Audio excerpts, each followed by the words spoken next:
자, 오늘 이 시간까지 전국에서 수많은 국민이 부정선거, 규탄 집회 또는 기자회견을 했습니다. 많은 분들이 자기가 거주하고 있는 지역구에서 블랙 시위를 해왔습니다. 그 결과로 3구 대선에도 영향이 미쳤다고 저는 생각합니다.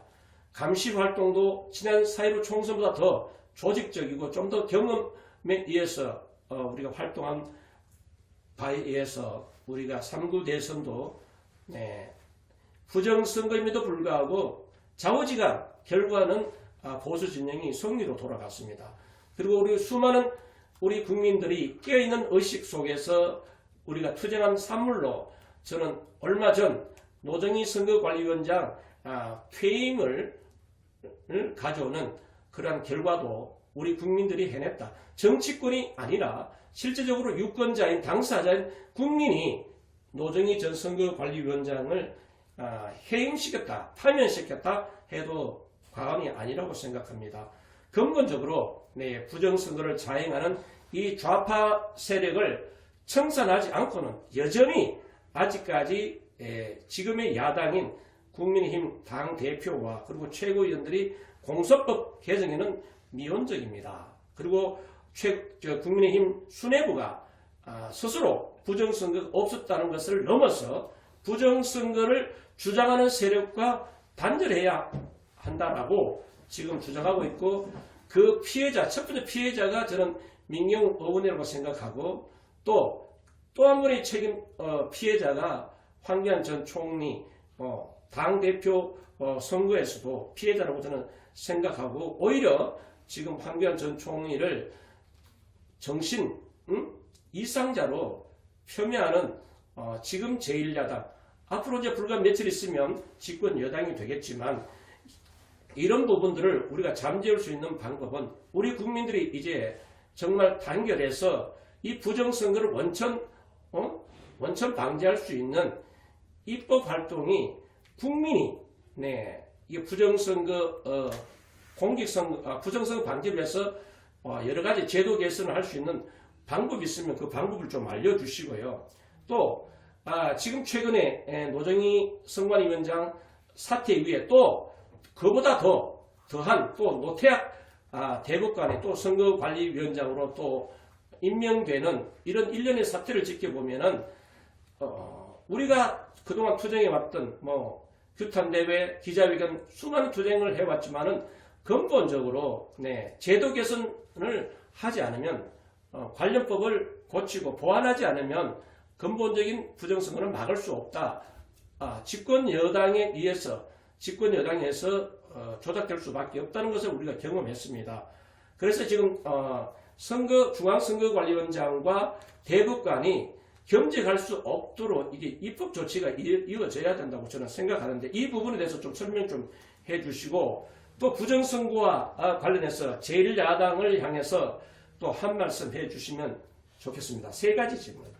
네. 일단 이제 제도 개선이 꼭 필요하고요. 제도 개선은 이미 이제 4.15 총선 후에 그 부정선거에 대한 그런 진상규명 활동이라든지, 그리고 또 3구 대선 때 부정선거 방지대, 부방대 활동, 이런 걸 통해서 우리가 어떻게 나가야 될 방향에 대해서는 이제 어느 정도 큰 가닥은 우리가 가지고 있는데, 그 요체가 지금 사전선거는 통합선거인 명부라고 해가지고 우리 주민등록 전산망을 전부 이제 취합을 해가지고, 그러니까 각 그 선거인 명부는 원래 투표소별로 이제 그 작성하게 돼 있거든요. 실제로 물론 뭐 주민등록에 등록되어 있는 사람들 중에서 유권자들, 투표할 수 있는 사람들 명부를 작성하고 열람을 하게 하고 이의를 받고 이렇게 해가지고 그 각 그 투표하는 곳마다 작성을 하는데, 통합선거인 명부는 그걸 전부 다 취합을 해가지고 하나의 큰 그 컴퓨터 데이터베이스를 선관위원회에서 가지고 그걸 관리를 하는데, 이제 문제는 우리가 선거인 명부는 확인하고 열람이 가능해야 되는데, 지금 데이터베이스로 되어 있는 건 우리가 열람하기가 어렵거든요. 그걸 관리하는 측에서 뭐 공정하게 한다면 이제 공정할 수 있지만 그걸 가지고 조작하려고 마음 먹으면 도대체 그 안에 어떤 내용이 기록이 돼 있는지 이걸 모르는데 우리가 충분히 그 지난 선거 통계를 가지고 예측할 수 있는데 사전 투표에 참가하는 그런 선거인 숫자가 점점 이제 비율이 커지고 확대되고 있다는 건데 그거 상당한 숫자의 허수가 거기에 포함돼 있을 것 같거든요.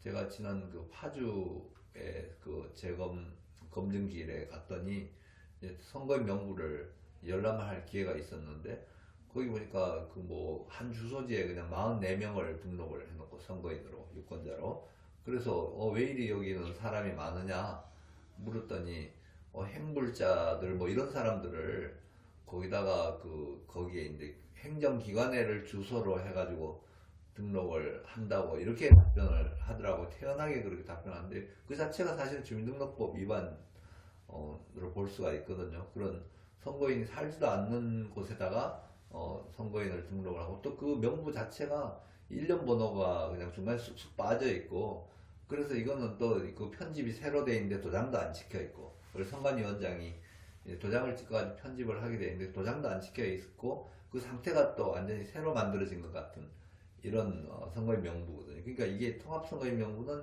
이건 정말 조작하는 그런 완전히 원천이다. 그래서 그걸 포함해가지고 사전투표에는 또 그 QR코드를 이제 일련 번호 우리가 당일 투표에서 떼는 그 일련 번호지를 우리가 절취하게 돼 있는데 절취를 하지 않고 그냥 QR코드를 일련 번호를 하는데 그 QR코드는 우리가 식별할 수가 없고요. 그거는 그 프로그램을 가진 사람만이 거기에 어떤 정보가 들어있는지 어떤 번호가 들어가는지 식별할 수가 있는데 그렇게 이게 뭔가 선거라는 객관적이고 투명하고 공정하게 이루어져야 되는데 이거 정보를 관리하는 선거관리위원회도 그걸 관리 책임자만이 그걸 다룰 수 있고 나머지 일반 국민은 알 수가 없는 그런 방식으로 명부가 작성이 되고 또 선거가 이루어지고 또 QR코드를 가지고 그렇게 하는 그런 사전선거는 그 자체로 또 문제가 있고요. 또 하나는 또 이 분류기라는 그러니까 이런 걸로 해가지고 이제 선거 결과를 이렇게 쭉 컴퓨터로 인식을 하면서 데이터인데 이 자체가 분류기가 아주 굉장히 복잡한 전자장치거든요. 전산장치고 전산이라는 거는 컴퓨터 그 프로그램 하는 사람의 의도에 따라서 얼마든지 거기에는 다른 정보를 넣고 다른 결과를 거기다가 심어 넣을 수 있는 이거는 충분히 뭐 누구나 이거는 상식적인 얘기거든요. 근데 그게 좀 그 관리 감독하는 그런 게 그것도 없으면서도 계속 그 사전 이런 분류기라는 전산 이런 걸 쓰고 이렇게 해서 전반적으로 이 선거제도 자체가 뭔가 조작 가능한 그런 게 그러니까 보안이라든지 뭐든지 뻥 뚫려 있는 이런 걸 가지고 이루어졌고 또 실제로 그 결과는 조작이 된 결과를 우리가 확인을 했고요. 그래서 사전 투표제도는 이대로는 시행해서는 안 되는 제도라고 생각이 되고요. 그래서 그 부분에 사전 투표제도를 지금처럼 하는 거는 그럼 꼭 이거 누구든지 그거 마음만 먹으면 조작할 수 있는 거라서 사전 투표 제도는 폐지하든지 아니면 좀 다른 방식으로 하든지 뭐 이렇게 개선이 있어야 될 것 같고 또 하나도 이제 그 QR 코드라든지 그 일련 번호지를 떼지 않는 그 방식은 최근에 5월 1일 날 국회 심포지움에서도 공개됐지만 이거는 그 누가 누구를 투표했는지 이거는 그 기술적으로 충분히 가능하고 또 그걸 분류하고 분석하는 게 별로 어렵지 않은 그런 그 데이터베이스의 여러 가지 그 파일 기록 시스템 그 내용을 아는 사람들 충분히 알 수 있는 그런 내용으로 지금 이루어져서 이 국민들의 이 투표 정보를 왜냐하면 일련 번호를 떼면 그 일련 번호가 떼졌기 때문에 그렇죠. 전체 일련 번호가 있으니까. 표 결과만 가지고 이제 그 당락만 결정을 하고 나머지는 이제 일련 번호는 따로 보관을 하는 거거든요. 그러니까 누가 누구를 찍었는지 연결이 안 되거든요. 이 절치선을 떼는데. 근데 사전투표는 이 절치선을 떼지 않고 거기다 그냥 일련 번호에 해당되는 QR코드라든지 아니면 바코드도 마찬가지거든요. 그걸 그대로 붙여놓고 또 그걸 컴퓨터에다가 이미지 파일로 저장을 해버리거든요. 그거는 굉장히 어떻게 보면 처음부터 근본적으로 잘못된 그런 그 선거 방식이었는데 그걸 국민들이 그 모르는 사이에 아니면 별로 관심이 없는 사이에 정치권에서도 사실 그런 검증할 수 있는 옛날에는 그 양당이 그 협의를 하게 돼 있었거든요. 2014년도 개정 전에는 양당에서 이런 전자 방식에 협의를 하고 거기서 양당의 그 동의를 통해 가지고 이걸 그 그 선거를 치르게 돼 있었는데 그걸 없애버렸어요. 협의를 안 해도 네, 되게끔. 교섭단체 구성된 네. 의회 예. 협의회 예, 협의도 안 해도 되게끔 선거법을 개정을 하고 그런 식으로 아주 구멍이 뻥 뚫린 사이에 지금 부정선거가 아주 일상화되어 있는 이런 상황이 그러니까 이런 분류기 시스템이라든지 통합선거이면 이런 전자적인 방식에 이런 거는 이제 없애야 되거든요. 이게 그 2009년도 독일 헌재 판례가 바로 이거거든요. 전자적인 방식의 투개표 이거는 안 된다.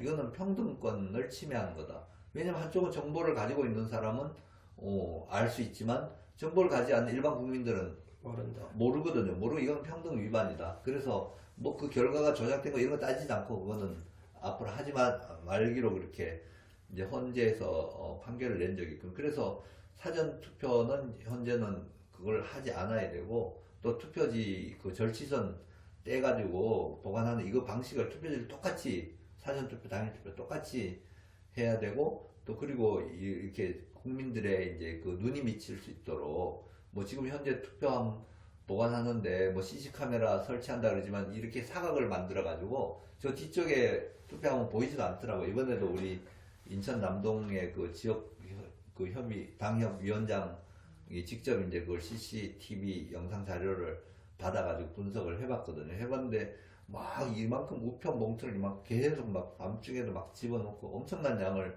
집어넣는데 또 저쪽에는 투표함이 사각지대가 존재하더라고요. 그러니까 그런 감시 방식은 안 되고 제대로 하려면 정말 공개적 투명하게 아예 유리벽으로 된 뭐 이런 데다 갖다 집어넣는다 이렇게 관리한다든지 이런 그 현재 드러난 문제점과 부정을 시정하는 방식은 그렇게 어렵지 않게 시행할 수 있거든요. 그렇지만 무엇보다도 중요한 거는 그 인적 구성을 객관적으로 하고 정말 공정한 인물들 그리고 적어도 그분이 검증된 이런 분들이 선관위원이나 선거관리 담당하는 공무원으로 이렇게 구성이 돼야 되는데 그건 인적 청산이 필요한 거고요. 제가 이번에 그 이제 그 기록을 그러니까 선거무효 소송을 진행하면서 제가 그러니까 장부에 있는 선관위원들 도장이 너무 이상해가지고 그걸 가서 이제 기록을 직접 열람해서 봤더니 그러니까 선관위원 도장이 이게 그냥 각자 자기가 찍었다는 도장으로 안 보이거든요. 아주 시뻘건 그냥 이런 진짜 이런 전부 일괄적으로 그 패턴도 거의 비슷한 자기 개인 도장이 아니라 우리가 투표관리관 개인 도장 안 찍었다고 막 문제제기를 하는데 선관위원 도장도 똑같이 이렇게 이게 개표 상황표는 결국 선거 결과를 다 적는 건데 여기 도장을 분명히 선관위원이 찍은 것 같지가 않더라고. 전체 개표 상황표가 이렇게 비슷한 패턴으로 이렇게 도장을 다 찍고 이거 선관위원도 자기 서명이 있는 장부는 딱 하나가 이제 있는데 전체 그 선거록에 있는데 이 도장 자체는 아마 선거관리위원회에서 본인들이 관리하면서 이걸 사용하는 것 같더라고. 그러니까 이 선거 결과를 선관위 직원들이 다 그냥 관리하고 결정하고 아마 장부도 필요하면 저들이 그냥 바꿔가지고 새로 만들기도 하고 이러라고 충분히 예측할 수 있거든요. 그러니까 이게 전반적으로 이게 자기 책임 맡은 사람이 그 선거관리위원이 가장 책임이 중하지 않습니까? 선거 결과를 가지고 모두 확정을 하고 관리 감독을 해야 되고 규정을 만들고 이런 선거관리위원들이 자기 책임과 의무를 다하지 않는 거거든요. 이거는 이제 여러 가지 원인이 있겠지만 선관위원 명예직으로 이제 지역에서 뭐 학교 선생님 또 판사들 이런 분들을 선관위원 뭐 변사도 들어가더라고요. 집어넣는데 이분들 그냥 명예직으로 그 선거관리 공무원들이 다 하는 걸 가지고 자기는 나중에 확인만 해주는데 거기 가서 제대로 확인을 하지 않는 것 같아요. 그냥 형식적으로 앉아있고 그러면서 밑에서는 알아서 조작을 해버리고 조작을 방치해버리고 그리고 나중에 거기에 대해서 또 정치인들은 이걸 잘 다투지를 못하거든요. 왜냐면 너무너무 어려워요. 돈도 많이 들고 우리 민경욱 의원 선거 소송하는데 뭐 몇 천만 원대가 아니라 거의 뭐 억대를 그것도 뭐 무슨 국회의원 떨어졌기 때문에 정치 자금을 좀 받기도 어려운 그런 상황에서 그렇게 막대한 돈을 들여가지고 선거 수정을 할 사람이 별로 없을 것 같아요. 그러니까 우리 여기 당협위원장 한 분도 자기도 이게 분명히 의심이 가는데도 소송을 못 하더라고요. 포기할 수 워낙 돈이 없고 네, 비용 또 문제. 그리고 이렇게 2년 동안 끌어버리니까 그리고 당에서는 다 왕따 시켜버리고 위원장직도 박탈해버리고 이렇게 하니까 그걸 누가 희생을 갚냐고 이걸 개혁하기 위해서 나서는 정치인들이 지금까지 없었던 거죠. 없었던 그런 상황이고 이제 지금 선거관리위원장을 그 판사가 특히 대법관은 자기가 재판을 담당 선거소송은 대법원에서만 하는데 그걸 대법관이 담당을 하니까 그거는 뭐 자기 같이 매일같이 서로 협의하고 이런 사람이 선거관리위원을 하는데 그 사람이 꼭 부정에 개입을 안 했더라도 체면을 봐줘서라도 법원에서는 그러니까 이해 충돌 관계가 이해 충돌이 되는 거죠. 전번에도 한번 밝혔지만 우리 이정원 씨에 대한 공직선거법 위반 재판은 대법관 노정희 전 중앙선관위원장이 그 재판부 구성원으로 그러니까 1부인가 뭐 한 3부인가 거기 구성원으로 들어가는데 그분은 말하자면 선거관리위원회에서 그 이정원 씨를 고발한 사건이거든요. 고발한 사건을 본인이 이제 고발한 기관의 수장이 가서도 재판을 해요. 이러고는 원님 재판도 이렇게는 안 했을 거라고 생각이 돼요. 그래서 지금 선거관리위원회를 이걸 방식이라든지 여러 가지 이런 것들을 좀 객관적으로 하고 또 가급적이면 선거관리위원회는 그 투표소 있잖아요. 이게 말 선거도 자치 관리인 거거든요. 선거관리위원회가 선거를 관리를 도와줄 수는 있겠지만 그 주민들이 자기네들이 투표하는 걸 본인들이 그 후보자들끼리 또 지역에서 그걸 협의를 해가지고 선거관리위원회를 구성해가지고 다 그렇게 투표를 잘 하고 있지 않습니까? 모든 학교 반장 선거부터 무슨 교회 임직 선거든 모든 걸 그걸 잘 하고 있거든요. 문제가 별로 발생하지 않는데 그렇게 잘 할 수 있는 걸 가지고 이렇게 복잡한 그 중앙선관위원 시스템 컴퓨터 방식을 동원을 하고 이렇게 언론 모든 것들이 재정이 투입되는 거 말이야. 1년에 수천억 원 이 선거 한번 치르려면 투입되는데 거기를 벌어먹고 사는 사람들이 굉장히 많더라고요. 또 여론조사 기관도 여기서 그냥 선거 아마 특수로 그냥 많이 그 돈을 많이 벌 거고 또 방송 언론사도 아마 선거 방송 이런 걸 통해 가지고 수익을 많이 올릴 것 같거든요. 이런 아주 구조적인 돈을 가지고 이렇게 말하자면 이 정도 부정선거가 방치되고 있는 건 거의 쇼 하는데 수천억 국가 재정을